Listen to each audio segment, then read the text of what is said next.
Hello everyone. So today is a little bit of a bonus impromptu video. I am finishing up my plant room makeover and I have to put the plants on the planks. As you can see, I've sort of started to look at what that would look like. And I just felt like it would take too long to put it in like the actual video, and I kind of wanted it to be like a separate cataloged event. So we're gonna do this and I'm pretty excited. I've got like an hour and a half before I have to leave for a gym class. So we're just gonna do this real quick and see how many I can get done. But yeah, let's do this. So my model is my albo, and my albo is getting this entire piece of wood. Just in case you did not see the plant vlog where I purchased this wood, this is a cedar fence post. And I'm not actually entirely sure that this one is cedar, but it's wood and it's a fence post. As you can see, it has like the notches up here, which I kind of really like the look of that. So it's probably not going to be visible because when I tried to put it in that area with the height of the pot, it kind of goes up into like the bottom layer of the pots up here, which is totally fine. But I'm not wanting to bury this wood inside of the soil just because I don't really want to. I think I'd prefer to have it on like a stake that I can push down into the soil. So this plant does not need to be repotted like anytime soon because I recently repotted it, I'd say within the last year. So what I'm going to do is remove it from this moss pole that is absolutely useless and has been a total waste, and see if I can start growing it up this plank of wood instead. Oh, it does look like it attached right here a little bit. Like maybe half an inch of the aerial root went into the moss pole. This is what the plant looks like right now.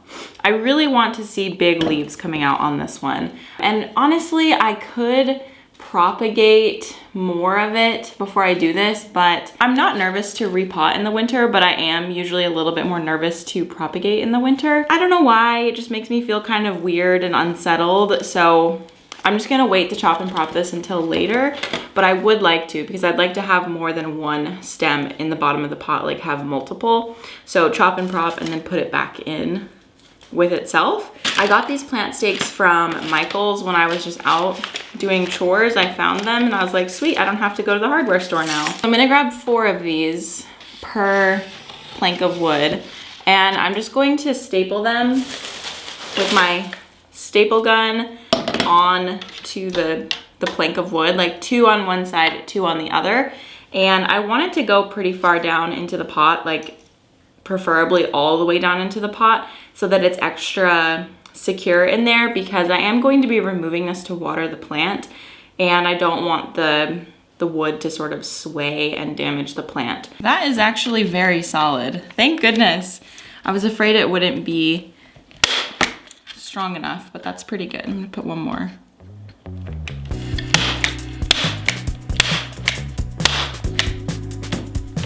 This one is less solid.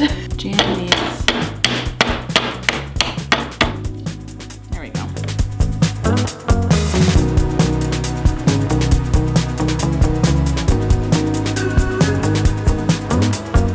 Wood plank is secure.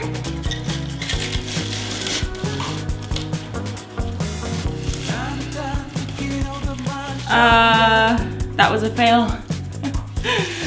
We hit the bottom so fast. I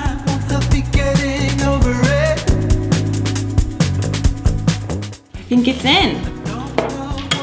It sways a little bit, but I think that is expected given the circumstances. So the soil level's a little low. I'm gonna add a little bit of extra soil. The wood will come in contact with the soil a bit, and maybe that'll be a little extra anchor too. And then as far as attaching all of this, I'm going to have to do it kind of slowly because a lot of the aerial roots are not facing this piece of wood. And I would hope that they will eventually, but the plant is also like not straight at the top. So I'm just going to have to handle this a lot like I did with like my plant braces stuff. So just move things slowly. I'm gonna let that rest on my head. I'm reusing this plant Velcro and I'm just going to like pass it around the back here and secure the plant onto the board.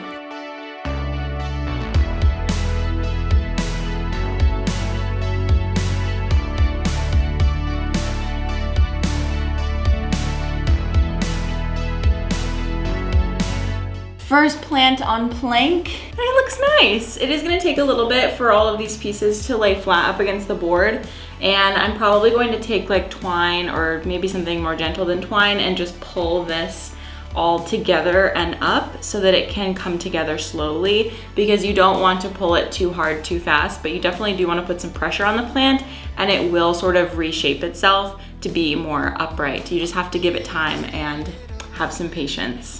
All right, we're gonna do that a bunch more times, so probably we'll speed that up for you, and yeah, enjoy.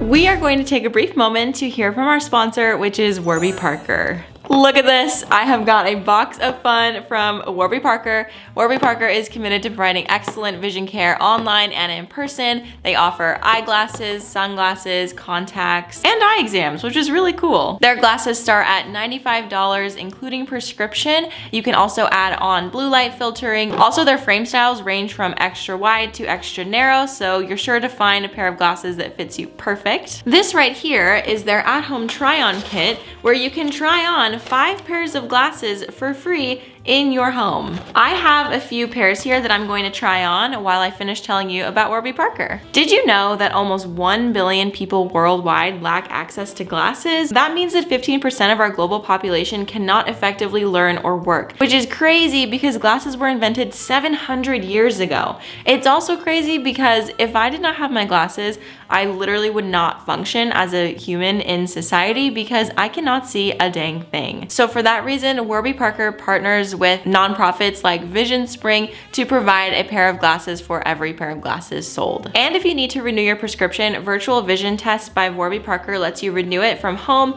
on your iPhone for just $15. You can download the Warby Parker Visual Vision Test app to see if you're eligible. Also, Warby Parker has an incredible app where you can try on the glasses virtually, and I did this last time with this pair of glasses, which I already own in a prescription form, and I showed what it looked like in the virtual try-on, and it was exactly the same. Because sometimes I'm not actually sure how accurate the virtual try-on is, but it was exactly the same. You could not even tell the difference between like putting the glasses on and taking them off when I had my actual prescription ones on. So if you are interested in trying out your own home try-on kit, you can head down to the link down below, which is warbyparker.com/delaplants, and you can try on 5 pairs of glasses for free with a free return shipping label. There is no obligation to buy, but I'm pretty sure that after you try on some of these frames, you're gonna want to. All right, you guys, let's get back into the video.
Okay, so I did quite a bit of rearranging, quite a bit of pot roulette, and now this is where we're sitting. So I've got 2 openings right there and right there.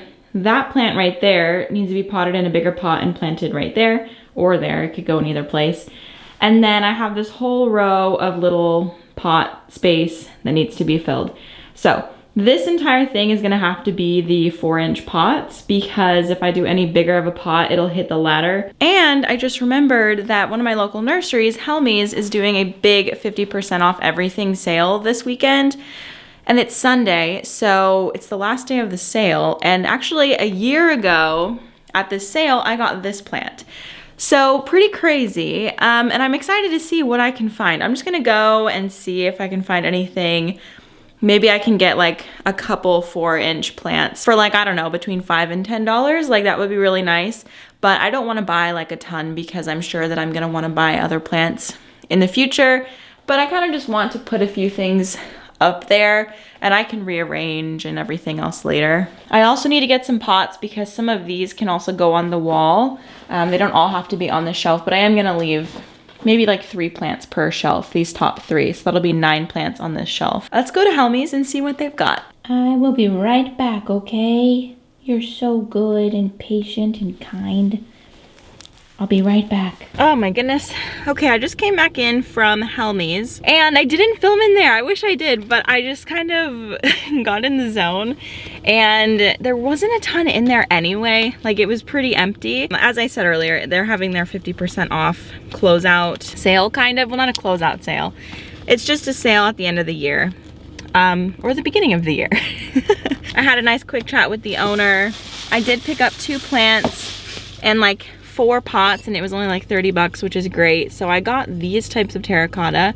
This is like I think a probably 4.5 inch pot. I got 3 of these, which is a really good score because it's a little bit unique, but it's still terracotta like the rest of the wall. And then I got a 4-inch terracotta with a little bit of a longer body. And I'm going to use that one for my prayer plant. But I don't have any more Dela tanks, so I'm probably going to have to put it in order, let them know that I need more. And then I'll be able to finish things up with repotting. But honestly, where the wall is right now, I would feel comfortable putting that out like as my presentation of the finished wall, because I don't want it to, like, I don't want to go out and like buy a bunch of plants just to fill the wall. As I said earlier, I want to make it feel very curated and special like I do with any other time I buy my plants. I'm going to be going to a lot of nurseries in the coming months, so I'm sure that I'll have lots of opportunities to buy plants and everything. So I'm going to stop and get lunch, probably at Jimmy John's. I love Jimmy John's. And then I'm gonna go home, clean up, and just get the room ready for presentation. It's a fresh day on this vlog, and I am sort of figuring out what I want to do with my Syngonium. I don't know, because, hold on. I have my little headphones in because I'm listening to a book. My phone's on the charger. So my Syngonium albo I've had for a really long time, probably like 2019, yeah. And let me just show you the situation. Also, do you like my pink dressing gown? Okay, so I just took all the like little bamboo poles off of it because I was thinking of putting it on like a wood pole type of thing. Okay, Leo, hold on, I'm busy right now. Can you sit? And so yeah, when I did that, I was able to get like a really good look at the plant, and there's just like a lot of blank stem down here, which isn't the prettiest, and also, I don't know, it just doesn't look very good to me because some of these pieces, like it'll be that long and then there's like 2 leaves at the very top. Look at that. All that stem and then 2 leaves at the top.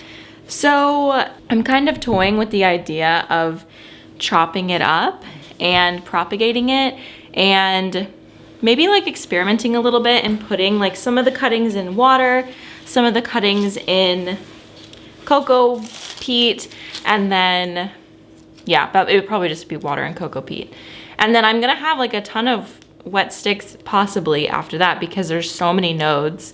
So I was thinking maybe I could try like a wet stick thing on a lot of this as well. I don't know how well the wet sticks will take because I don't know, I wouldn't say I'm like really good at wet stick propagation. I've done it before successfully, but yeah, I guess I have like a lot of opportunities to try it. Leo, you are so needy.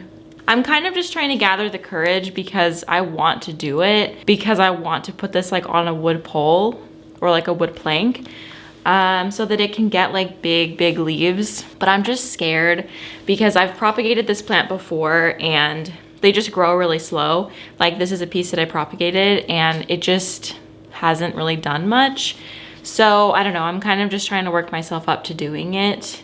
And I feel like I need, I need someone there with me while I do it because I'm just scared, but I feel like this is something that needs to be done. I'm gonna cut it so that there's like definitely a few places where it can root. So I think I'm just gonna cut it like right here. Ugh, I'm so scared. Okay, I did it. One piece done. Whew, I guess I'll keep going. Some of these are like more robust, but this is an entirely green piece. Like this entire stem is all green. So I'm not like super concerned about saving it because it's not variegated. It could get its variegation back, but I feel like that's not super common. A little bit more of a rare case, let's say. Look how pretty that piece is. Just the prettiest little leaves. Oh, I'm really doing it. I'm so scared. Look at that gorgeous modeling on that leaf. So this is all of like the variegated bits. This is non-variegated, which I will also propagate, but this is what we've got. I am going to, yeah, I feel like most comfortable propagating all of this in water, but I have all of this. So I'm going to cut it down quite a bit. And then I don't really know what to do with all of this, but these are like all viable nodes, pretty much like they could grow an entire plant. So I think that I'm going to cut them down node by node and put them in a little container to propagate them by wet stick. Okay, so I've got this many wet sticks and I think I'm just gonna repot this into a smaller pot and put it in the greenhouse cabinet maybe to be like my little experiment and just see what happens because this definitely all could put out leaves. This is my little experiment and I feel really uncomfortable with this. Like I'm very scared that I just ruined my plant, but I know how to propagate. I've done it many times before, so I really shouldn't be as nervous as I am, but I'm totally nervous because with propagation, it really is a big risk. You could totally just like lose all your cuttings. And this is not exactly one of those plants that is like easy to find for a good price. Like I got this in 2019 for like maybe 30 or 40 bucks, which to find this many pieces for that price would never happen again, I think. So yeah, I'm just nervous and I feel like a lot of these older leaves aren't gonna make it. So I'm just really hoping that this becomes something and that this does not die. So up here I have Burley Marks Fantasy and then all of this is the variegated Syngonium and it's in a bed of cocoa peat. So we will see if this does anything. I hope that it does, but I'm gonna put it in my greenhouse cabinet like pretty much right underneath the grow light. So we'll just have to see and I will definitely keep you updated on this because hopefully, fingers crossed, this wasn't a big waste. Hello everyone. Okay, so we are doing the end of this video, which I wanted to be a little FAQ section because I did get quite a few questions about this room and I put a question box on my Instagram to round up everything to find out, you know, what you guys were most curious about. So I've got those questions here and I'm going to rapid fire because I don't want this video to get too long. The first question is, what inspired the final design you went with? So honestly, I didn't have any specific place that I drew most of my inspiration from. I sort of looked up photos of rolling ladders because I knew that I wanted to have that. I knew that I wanted to like use this wall because the wall is huge and it gets a lot of sun exposure. So I knew that I could make the entire wall planty. I knew about the hooks because of one of my friends online, You Grow Gale. And so I kind of just wanted to incorporate all of these elements that I really liked into the wall. And so that's how we came up with this boards and plant hooks and rolling ladder design. Did you have to buy new plants to fill this? I did buy maybe like 5 or 6 new plants. Not necessarily for this, but just because I was out and about and I knew that I was going to have more space for plants. So I was just purchasing plants because I knew that I would have the space for them. You know, normally when like before I redid the room, I had no space for more plants. So my plant buying was like to a minimum. And if I bought a plant, I would try to get rid of one to sort of like keep the number even. The wall is not entirely full though, and I didn't want to have it completely filled up. I talked about earlier in the video how I went to Helmi's and there were plants that I could have bought to fill the wall, but I just wasn't like particularly drawn to them. So I want to fill it intentionally. So there's actually an entire row of like space for 4-inch planters that I have empty, and I'm going to be filling as I'm traveling around this spring and summer doing book signings and stuff like that. So I'll have sweet memories attached to each plant. Anything exciting with the planks so far? No, nothing quite exciting is happening with the planks so far, but I was really surprised and happy to see that the plants straightened up a lot faster than I thought they would. Really, it was like I put one of them on the plank, like the albo Monstera I put on the plank, and I thought that it would take a lot longer for the stem to like ease into standing up straight, but I left it for like a few hours and then I came back to like pull it up more and it was willing to be pulled. So I don't know exactly what happened there, but the same thing happened with my Philodendron Splendid. That plant was like curved down and like back up like a really tight S, and I was like, this is gonna be a real pill, but it actually wasn't that hard. So as long as you're doing it slowly. I haven't seen any root growth on the actual planks, and that's probably because the humidity in this room is really low. It's currently sitting at 40%, and I have one humidifier in here, and I think that I need to get another one, like a big one, because the humidity in here in the wintertime is so low. Like my house is actually like 15% humidity, which is absolutely insane. It's like dangerously low, I would say. Like my nose always feels dry. I'm surprised that I haven't gotten nosebleeds and stuff, but yeah, my fireplace just makes it really, really dry in here. And even when we put a pot of water on top of it, some people suggested I do that, it doesn't really help. So I don't really know what I have to do besides have like a ton of humidifiers around my house. In the summertime, we have a dehumidifier running because it gets so humid in our house. Like it'll be like 70% humidity, like not even trying. So we have to run a dehumidifier to get it down to like 50%. It's nuts. Did you notice a decrease in the price of lumber, or is it still expensive? Honestly, lumber is still expensive, like compared to what it was a couple years ago. And this is just what I've heard from other people. Like I was not going out and purchasing lumber a couple years ago, but you know, my dad and my father-in-law, Daniel, they were aware of the price prior to this. So I built my garden probably at the height of the lumber prices last summer, which it had to happen. I wasn't happy about it, but it had to happen. And I don't think that it was that much cheaper now, but I think the prices have come down, but I don't think it's by a lot. So I paid $200 for all of the wood. So some people are asking about how much I paid for all of this. And for the wood, it was $200. And part of that is that I was using cedar wood. So cedar is one of the more expensive woods. You could definitely use something cheaper. You know, just based on your budget and whatever you want to do. But I really like cedar. I like the look of cedar, and I know it's strong, so that's what I decided to go with. But I could have easily gone with something a lot cheaper. What's the moment from this project that makes you feel the most proud of your work?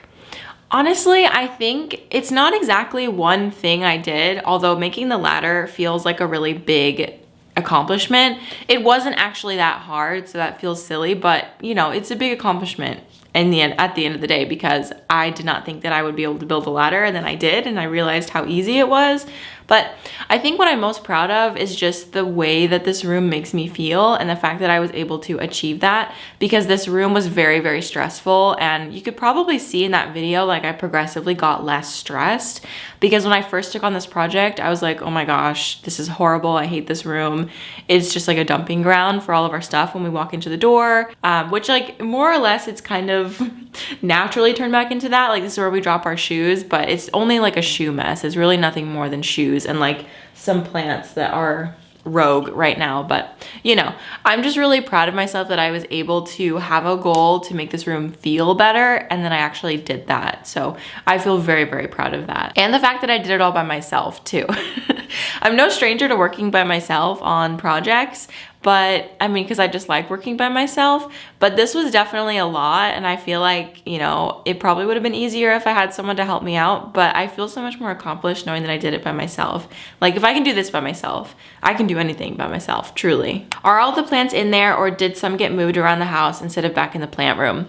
Okay, so I would say that 90% of my collection lives in this room. So the actual plant wall can hold 40 plants. So that would be like yeah, almost half of my collection would be entirely up on the wall because I have around like 120 plants, I think. I haven't counted in a really long time. Maybe I will count this summer or something. But yeah, most of my plants are in here. The only plants that I took out were my albo Syngonium because I'm propagating it. And then also the really big philodendron Salem. It got moved out of here, which is not actually a philodendron anymore. I know that, I just cannot say the name that it actually is. So that is actually in my office because my office doesn't really have that many plants in it right now, and it has space for like a huge plant like that. I'm really just biding my time until I can put that back outside because it is huge, like very, very huge, and it's lovely, but I can't have that many huge plants in this room or else it'll feel way too overcrowded like it did before. So I had to sort of like, you know, take that one out at least. Do you have any decor and organizing tips on redoing a plant room for the easily overwhelmed? Okay, so if you're easily overwhelmed, like myself, I would say find a way to make it feel like you have less plants. And if that is just giving away a lot of plants, then you should do that. I think that, yeah, having a room full of plants is a really sticky situation because it can very easily feel like too much. So I would have a lot of plant stands and levels and ways to put plants on the walls because that is what has saved this situation. Because if not, I would not be able to have this many plants. Like there's no way I could have this many plants in a traditional room. So this sunroom allows me to put plants pretty much anywhere in the room that I want.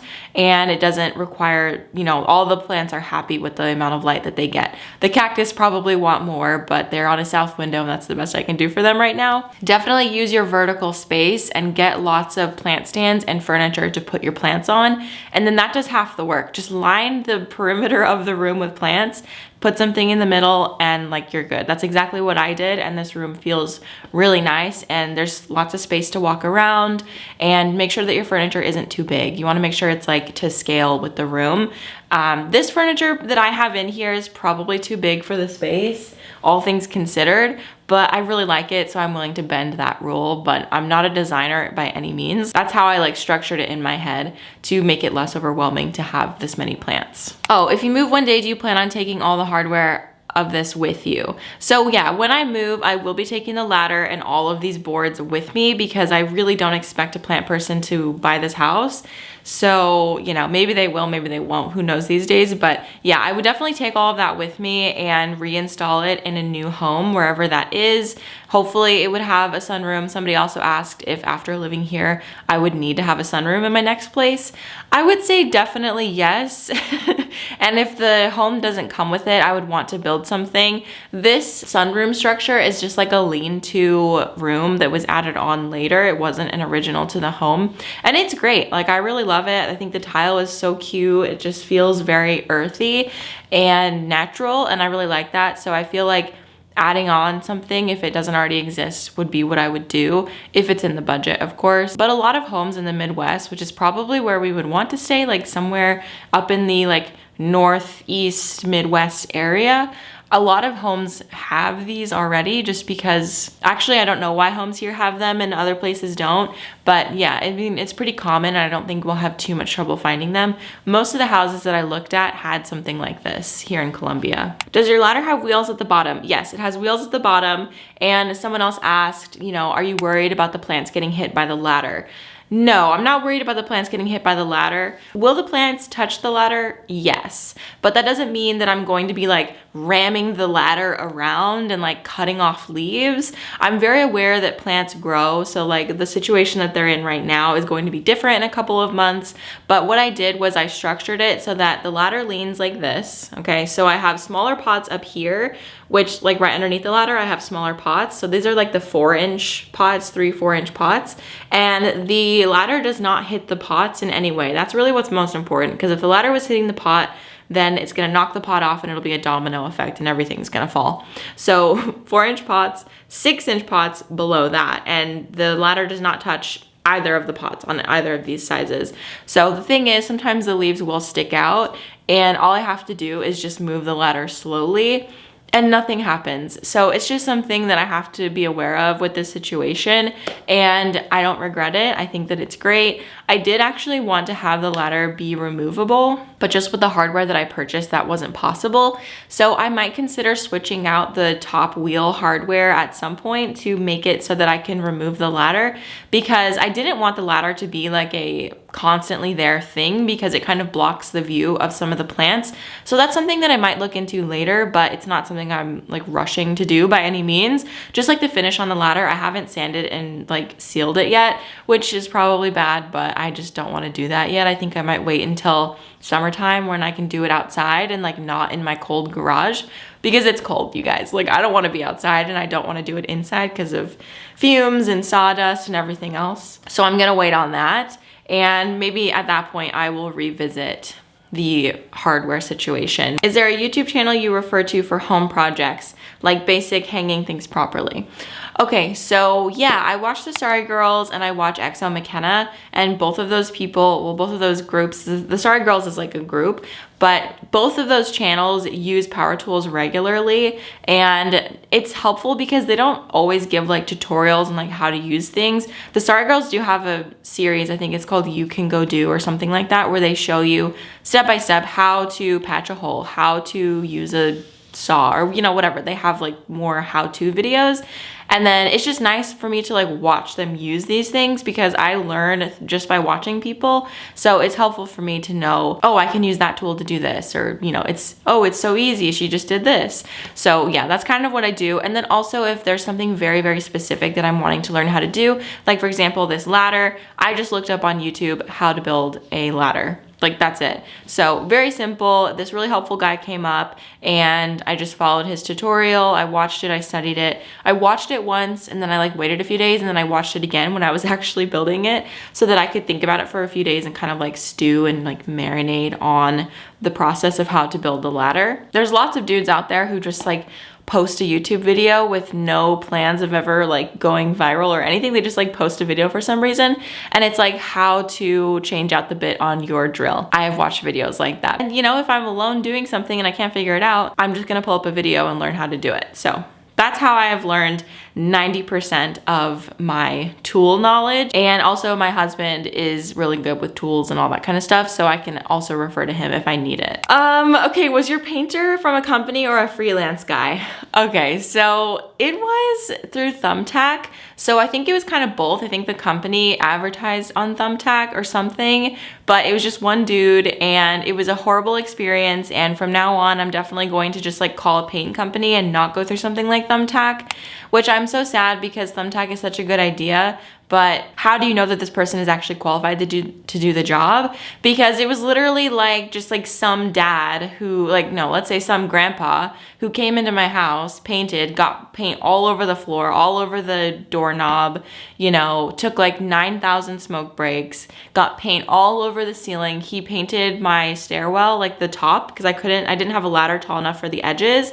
And he's like, oh yeah, I've got a ladder big enough for that, like when we were messaging. And then he came out and he actually did it, and he just taped a paintbrush to the end of a stick, and now there's paint like literally all over my ceiling on the edge. And it's like, I could have done that and not have paid as much as I did. So I paid a lot of money. I'm horrified at how much I paid for the job that I got. But that's just a lesson to myself. Like, clearly I can build a ladder, but I cannot hire a paint contractor. Like, yeah, that was a really hard lesson, and I'm still upset about it, but what can you do, you know? Have you thought about painting the wood? No, I'm gonna keep it the natural wood. If anything, I might stain it, but I kind of like it just like natural.